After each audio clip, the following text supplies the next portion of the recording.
JT Crowley is Talking Books. On this show, you'll hear from emerging talent and seasoned veterans from around the world. They'll give you their take on the writing process and how to create the secret sauce of page-turning deliciousness. Let's get into that magical mixture of the art and science of creativity. Here's JT Crowley, author of The Smart Kids, and your podcast host. Hello, everybody. I'm JT Crowley, and this week on my show, I'm highly honoured and delighted to be talking to Shinete Maunze about her book, Slaves of the One They Chose to Obey, a book that her family were torn apart. The book is based on true and real events that over the years have torn her family apart. Rooted in Zimbabwe, from where Shinete originates from, it's a book that's heavily reflects Christian beliefs, pitted against the local beliefs dominant in her country around ancient witchcraft practices. Shinete now lives in Essex, outside London in the United Kingdom, where she lives with her husband. And she now teaches sciences to secondary school pupils. So it's a fascinating book, and this was certainly an eye-opening book for me, as I've already chatted to Shinete prior to her coming on the show. So let's invite her onto the show to talk about her book, and more importantly, why she felt compelled to write it. Shinete, welcome to Talking Books. Thank you, John. Oh, it's a great pleasure. Believe you me, it's a great pleasure. And as I said, it's been a real eye-opening book. And I've certainly learned a few things. And I think lots of listeners and viewers are going to find this fascinating and go, But that's what books are about, aren't they? Yes, I hope so.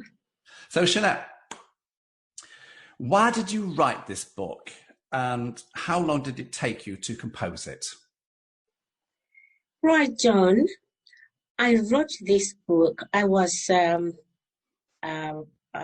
prompted by what was then happening in my family. Though my family had been practicing this divination, witchcraft for a long time, I could not find a way to convince them. Even though I tried to talk to them using all methods, diplomatic methods that I tried, I couldn't. But there came a point when they started killing each other. Then I thought somebody has got to stop them. And this was prompted by the fact that one of my nieces just died suddenly, and they went to a prophet who told them that to stop these killings, they have to be killing my brother's children, who was thought to be the one responsible for killing his own daughter. And when this happened, it was a really dark time for my family, for myself, even though I really didn't believe in anything that the prophet was saying. But trying to stop them, it was like talking to rocks. They wouldn't believe me. And it was only when it came to light that my niece, who was said to have been killed by her own father, actually died trying to get rid of a pregnancy. Then I found a reason to go back to them, to the whole family, and tell them, look, you've been lied to. Your prophet told you something different, but this is what actually happened, and I have witnesses. And I felt compelled to tell them, because I thought so many of our family members for years have been born into this dysfunctional family, this torn apart family. Some of them don't even know why the family was so torn apart. They just joined into the fight. And they didn't even know how it would end. So I want to come to that bit in a minute, Shinete, if that's okay with you. Yes, yes. Because I think the readers are going and the listeners are going to be very fascinated. But there's lots to this book that I want to get into. Oh, yeah. Now, you're a Christian, Shinete, with Yes. a deep faith, aren't you? Yes. And in your book, this comes across very strongly, especially as you refer to passages, texts from the Bible. And these scriptural texts are dotted throughout the entire book. For example, in the first chapter, which is the death of my father, which affected you very badly, and I understand that. It's on page 8, and you make a reference to the scriptures, and it's Luke, chapter 23, 42 to 43. Yes. That passage, I've looked up, refers to the thief on the cross next to Jesus at the crucifixion.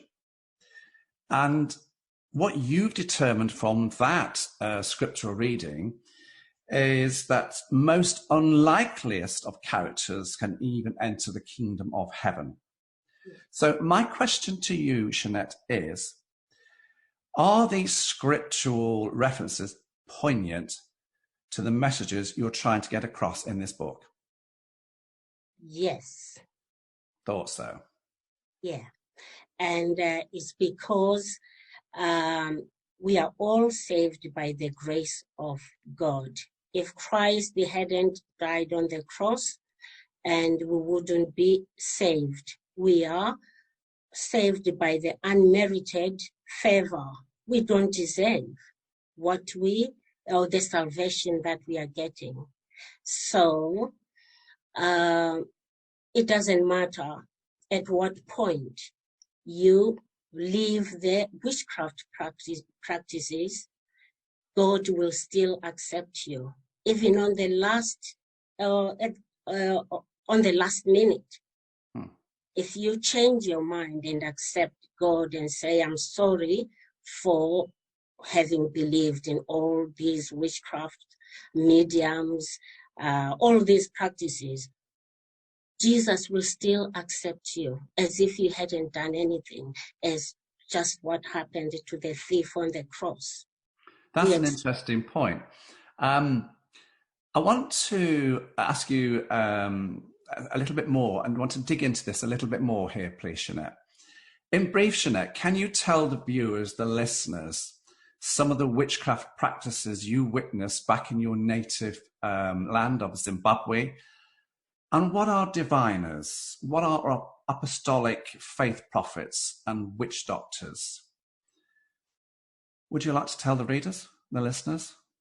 Because Yes. This is at the hub of your book. This is what's all the conflict in Shinete's book, ladies and gentlemen.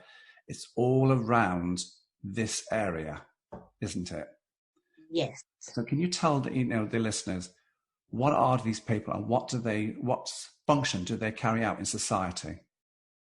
Right. Witch doctors, prophets or diviners, these are people who explain phenomena or misfortunes that happen in families.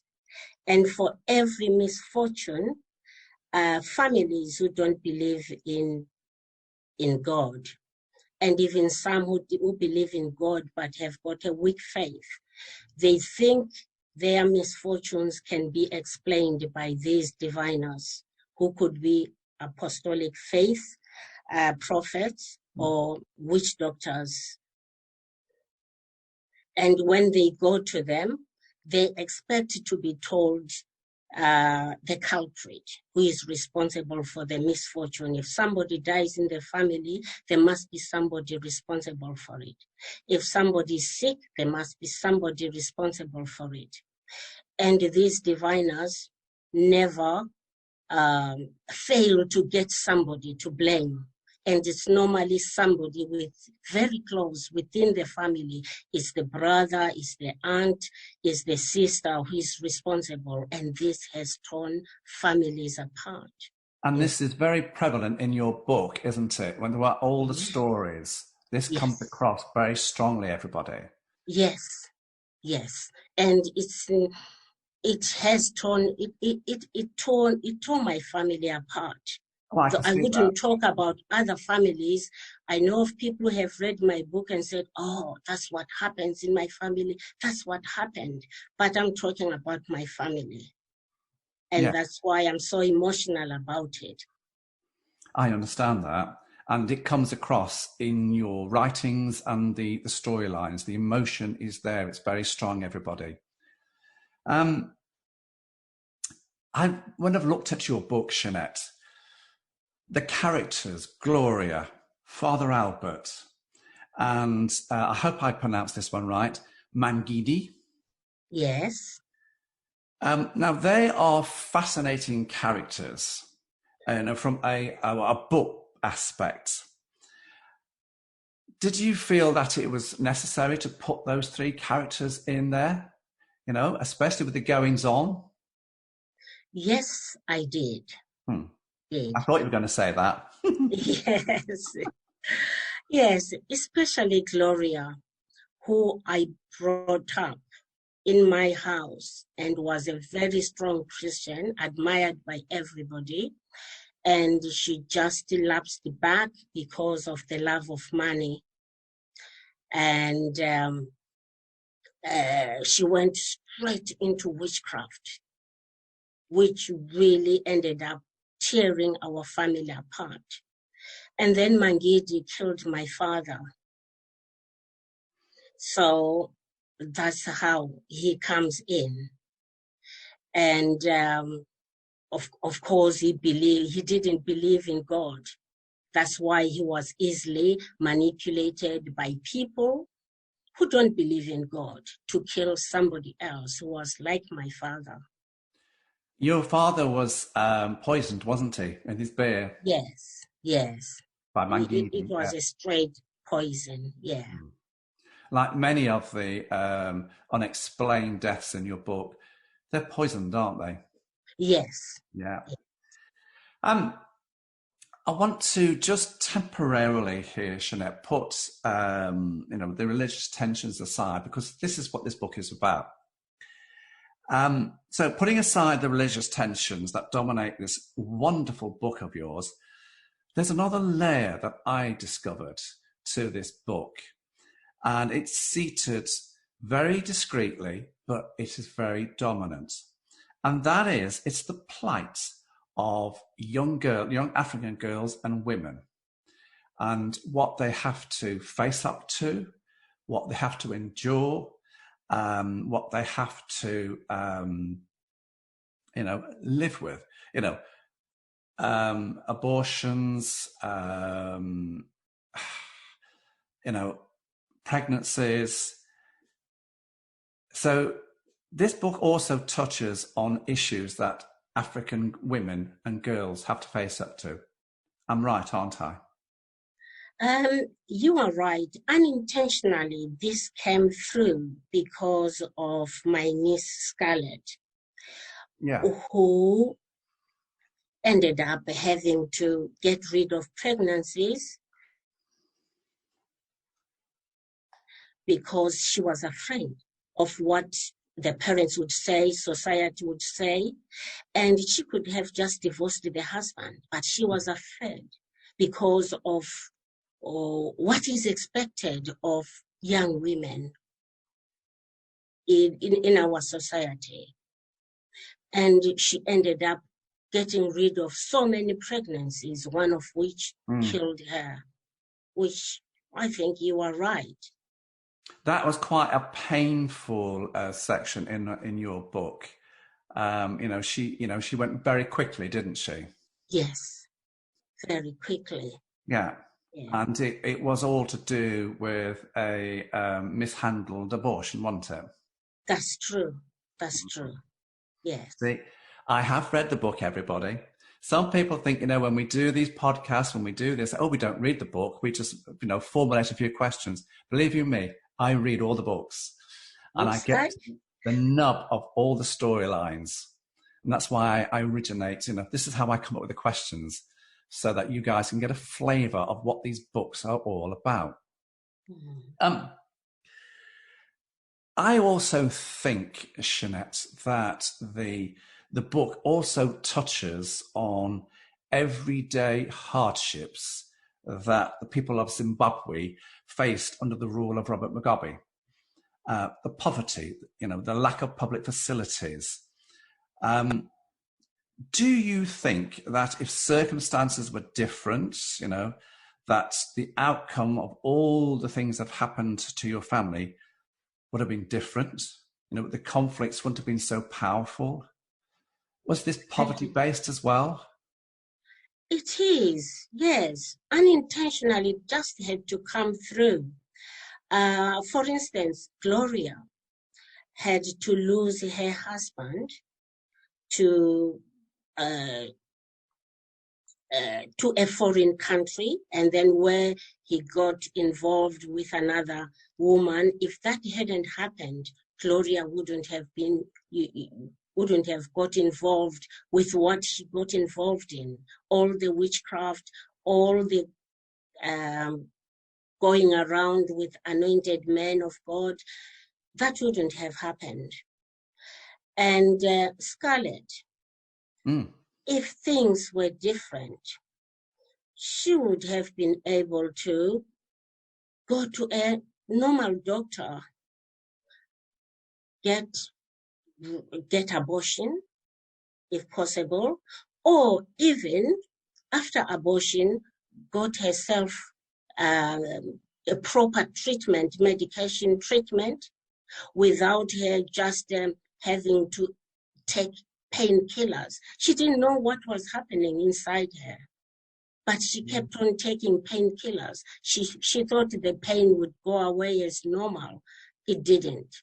And the other thing is, the post-mortem could have been done properly if things were different, but without a proper health system, the post-mortem wasn't done properly. So it wasn't discovered that she was actually trying to get rid of the pregnancy, and who had to be involved.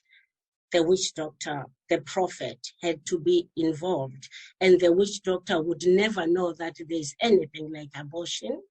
So he gave his own version. It's the father who killed the daughter. How can that happen? I mean, in the book, you said, money was sent to them, wasn't it, for particular reasons, but they never spent that money on that. It was put to other purposes, wasn't it? Yes. That was the deception. That's the deceit, isn't it? Yeah, that's right. That hurt you, didn't it? And they wouldn't tell me because they knew that I would never support anything that involves prophets or witch doctors. So it had to be hidden from me. Everybody, this is, as I said, a wonderful, fascinating book, and it's a real eye-opener, I can tell you that. If the conflicts, Shinete, within the family went so vitriolic, maybe the book might not have seen the light of day. If there weren't all these problems, I think I'm right in saying you wouldn't have written this book, would you? No, I wouldn't have. Actually, John, to confess to you, I was in the process of producing a different book when I was prompted, when I felt compelled to produce this one. And the other one was the plight of, it was about my life, how I grew up, and the plight of girls in Zimbabwe. And when this happened, I felt something was compelling me. I just thought, people have got to know what is happening. I know nobody wants to talk about these witch doctors, prophets, in case you get a curse. That's what people think. I said, people have got to know what is happening in families. I mean, in your book, there's a lot of mistrust, there's a lot of deceit, and the cover-ups are unsavory, aren't they? Especially the unexplained deaths. So I cut you off quite deliberately back at the beginning of the podcast, because this is where I wanted to bring in the unexplained deaths and, the unsavory side and the mistrust and the deceit. Would you care to tell the listeners, the viewers, Shinete, why you talk about these sensitive emotional areas in the book, which are so sensitive to your life? If I don't talk about them, nobody would ever do, because it's something that is not talked about in our families. And even if the family is Christian, the more secretive they are about these things. So I wanted to expose what is happening. And it's in my family. And I wanted people to know, my family to know, where these divisions stemmed from. They didn't stem from just something that happened yesterday or last year or 2 years ago. They stemmed from long ago, but over nobody decades, was. haven't they? Yes. Yeah, this has been happening over decades within your family. Yes. When I look at the book, you've got your other characters in here, Shinete, Lizzie, Meg, Charles, Juliet, Chanel, Colin. And these, again, everybody, are at the heart of this fascinating book. Was it difficult for you to create these, write these stories about these family members? It wasn't, because it was the truth. And there was a shroud of secrecy around the lives of these people, the deaths of these people, what was happening in their lives. And I wanted to bring it to light. I wanted everybody to know the truth. Like Colin, his sickness, and that led to his death, and how the wife kept giving him a concoction that she got from the witch doctor. That's something that made me sad, that is still happening in this century. When will it ever stop? Somebody has got to talk about it and say this culture, this tradition, which we call tradition, should stop. It doesn't help the community, the nation, our country. It's not something that we should hold on to. There are good traditions that we should hold on to. But why should we hold on to this one? Sure. They are destroying families. And that comes across very strongly in your book. Just on a lighter note here, Shinete, the beer parties. Oh, the beer parties. The beer parties. Do you want to tell the viewers, the listeners, about the beer parties? Because there seems to be an awful lot of beer parties going on. Yes. Some of these beer parties, everybody, you wouldn't want to go to, believe you me. Right. You might not come back from them. There are two types of beer parties. Yeah. There are beer parties where which are organized in order to fundraise. Yeah, and to these beer parties, they sell all sorts of things, beers, and even sweets. Young people can even go there. Right, and then there are some beer parties where they are organized in order to get help from the neighbors. So you can brew beer and call the neighbors from the next village, from your village. They come and help you with the harvest. And you have to provide food for them, beer for them, and they help you out. That's wonderful, isn't it? Yeah, that's it. Yeah, that's a good side. Yeah. Shinete, you marginally touched on this, but is there another book in the pipeline? And where can people get this book? Is it Amazon? Is it Waterstones? Where can they get your book? And have you got another one to write? This one can be obtained from Amazon, but the one that's coming, yes, I think that one is even more interesting. It's about my life when I was growing up. So you are going to do it? Oh, yes, because it's already ready. It's ready. It's just waiting, publishing. And, I won't preempt the contents. Because my father wanted to give me away for marriage when I was only 15. Because for security reasons, because they didn't want me to end up choosing somebody who wouldn't look after me properly. So I won't preempt that one. But yes, there is one and another one.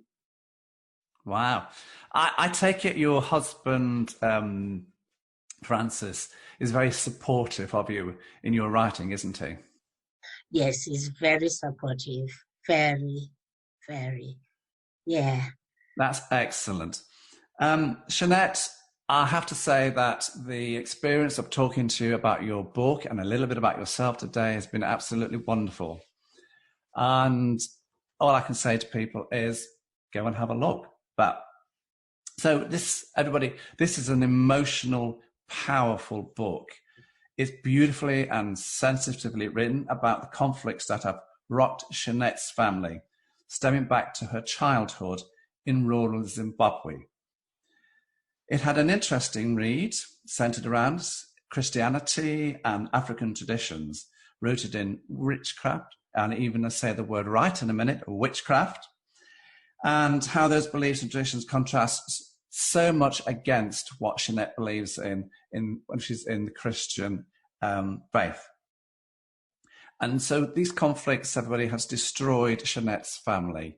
And that is why the book is called, because they have chosen to go to the witchcraft. They've chosen their own route. So that is why Shinete has titled the book, Slave of the One They Chose to Obey, and underlined with a family torn apart. Have a read. I certainly had my eyes opened.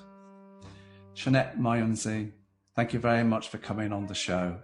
It's been a wonderful pleasure to read you about your books and to learn a little bit more about you.